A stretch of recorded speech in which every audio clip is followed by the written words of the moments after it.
como é que os médicos podem, né, trazer pacientes, né, captar potenciais pacientes que tenham interesse, né, no trabalho desse colega, né, e tem alguma situação que eles precisam, né, desse conhecimento do colega médico, e como o médico pode fazer isso através do Instagram e também, principalmente, também para questões relacionadas à telemedicina.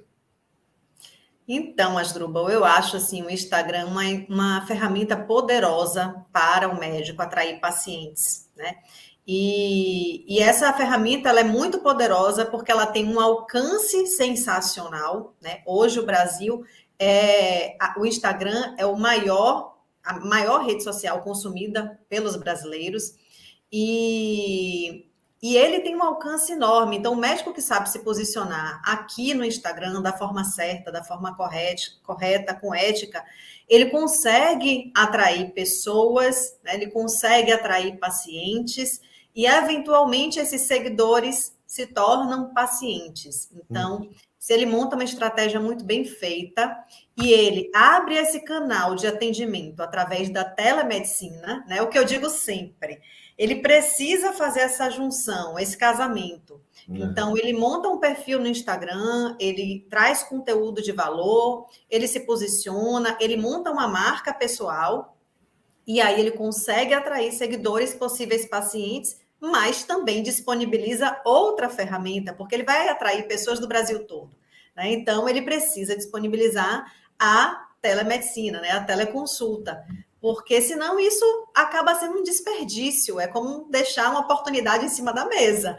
Ele tem uma comunicação ali efetiva com milhares de pessoas que desejam passar em consulta com ele, e a limitação geográfica muitas vezes vai impedir que essas pessoas sejam pacientes. Então, ele precisa fazer esse canal de comunicação através do Instagram e utilizar outra ferramenta, que é a telemedicina, a teleconsulta, para conseguir fechar a agenda. E tem muitos médicos, você sabe disso, que já estão tendo muito êxito nesse caminho, né, do marketing digital com a teleconsulta.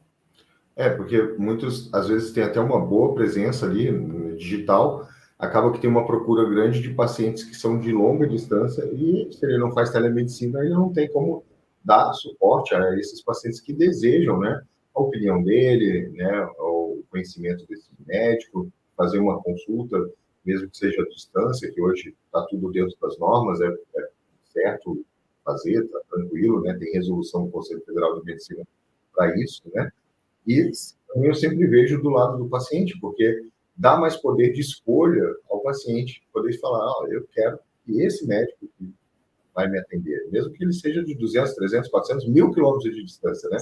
Mas é o desejo do paciente, né? E a autonomia do paciente deve ser parte de algo que deve ser respeitado, e isso é ético também, né? E em relação aos colegas, que estratégias eles podem utilizar, né, no Instagram deles para fazer os nichos que a gente chama, né, de assuntos, de interesse? Como é que você falaria sobre isso aqui para o pessoal? Então, a gente percebe no Instagram que existe uma possibilidade que ela se torna muitas vezes mais eficiente, que é a estratégia de micronichar, né?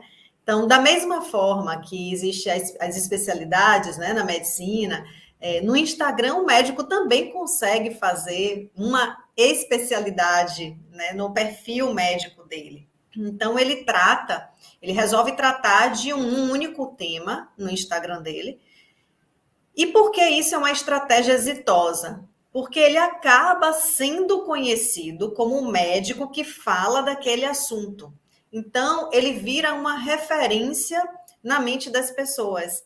E foi interessante que eu vi no seu perfil, nesses últimos dias, um médico eu acho que ele é neuro, se eu não me engano. É o neuropediatra, eu ia falar dele. Sim. E É o eu Gustavo. percebi isso. Ele é bem micronichado, né? Ele trata de um tema bem específico. Então, isso, na verdade, você pode trabalhar em qualquer especialidade, né? Por exemplo, na ginecologia, você pode escolher um tema dentro da ginecologia que você prefere abordar e prefere atender, né? Também tem isso, porque esse tema ele precisa estar relacionado com o seu atendimento.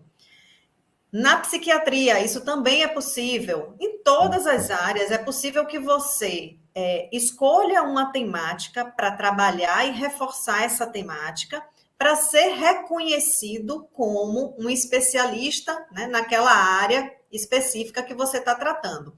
Isso significa que você vai deixar de atender outros casos e outros temas? Não, isso não tem nada a ver. Você vai Sim. continuar no seu consultório e atendendo pacientes de várias patologias, né? E tratando esses pacientes. Mas, no momento de se comunicar, se você escolhe, né, um tema específico para se dedicar e trabalhar bem esse tema no Instagram, muitas vezes isso é uma estratégia bem exitosa. Uhum. E isso aí, Simone, bem legal. Esse negócio de micronichar é muito importante, né? Porque às vezes, por exemplo, a minha área, né, medicina de família e comunidade, a gente atende tudo, Bem, né? Desde a infância até o idoso, né? Então, tem coisas que eu gosto mais de atender, né? Nesse meio. Então, eu posso falar um pouco mais sobre isso. No meu perfil vai trazendo aquelas pessoas que têm aquela necessidade sobre esse assunto. e é a questão, na verdade, que eu falo sempre, né, da hard skill e de soft skill, né? Então, Uhum. o médico, ele tem o hard skill, através do conhecimento que ele obtém na faculdade, né, que é o conhecimento técnico-científico dele, mas eu costumo dizer que a faculdade, ela é faculdade de medicina e não faculdade de médicos. Qual é a diferença? Né? A É. faculdade, ela ensina a ciência, e essa é a função da faculdade. Então, é Uhum. faculdade de Direito, faculdade de Medicina, faculdade de Engenharia, né? E ali você obtém o conhecimento para se tornar um profissional, né? E o profissional, ele exige, né, que você tenha outras habilidades envolvidas naquilo, né? No dia a dia dele. Habilidade de comunicação, né? Habilidade de gestão, habilidade de liderança, né? E isso são de educação financeira, né? Porque se você tem um Aham. consultório, você precisa saber fazer, né, toda essa gestão financeira também. Então, são habilidades que o médico precisa buscar. E hoje, mais do que nunca, a habilidade no marketing digital, que Uhum. também é uma soft skill. Então, você precisa da hard skill, que é aquilo que a faculdade já te ensina e te entrega, e ao lado disso, né, caminhando junto, precisa da soft skill, dessas todas, né, soft skills, para poder ter uma carreira de mais sucesso, né? Porque de fato esses conhecimentos fazem diferença, né? O conhecimento de comunicação, eu costumo dizer que a gente não aprende comunicação nem na escola, nem na Uhum. faculdade, e que comunicação não é falar. A gente aprende a falar, mas se comunicar é algo diferente, né? É fazer com que o outro entenda da melhor forma aquilo que eu quero expressar. Então, a comunicação ela é treinável.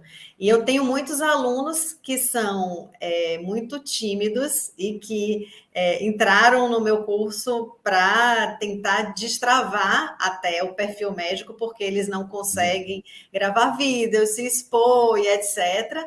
E o que eu digo sempre para eles é que é um passo de cada vez. Eu ensinei por 5 anos em faculdades e na hora que eu abri o Instagram e comecei a gravar, e isso também para mim me assustou, porque tudo é prática, né? Tudo eu não fazia esse tipo de trabalho antes, quando eu estava na faculdade, dar aula é muito diferente do que Uhum. gravar vídeos e estar no digital, né? Sim.